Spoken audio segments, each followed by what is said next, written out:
પહલગામ હુમલા મુદ્દે હિન્દુસ્તાને પોતાના સૈન્યને ખુલ્લી છૂટ આપી છે. આ હુમલાને લીધે પાકિસ્તાન પર દેશવાસીઓનો પારો 7મા આસમાને ચડી ગયો છે. દરેક દેશવાસી ઈચ્છે છે કે દુનિયાના નકશામાંથી પાકિસ્તાન અદ્રશ્ય થવું જોઈએ.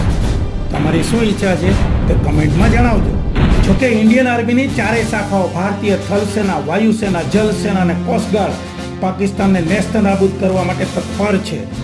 હકીકતે તો ભારતીય સેના એક સાથે ચીન, પાકિસ્તાન અને બાંગ્લાદેશ ત્રણ દેશને ભરી પીવા માટે સક્ષમ, છતાં પણ હિન્દુસ્તાન દ્વારા વિલંબ થઈ રહ્યો છે. આ વિલંબ કેમ થઈ રહ્યો છે અને ક્યારે ભારતનો પાકિસ્તાન પર એટેક થશે તે જુઓ અમારા નેક્સ્ટ એપિસોડમાં.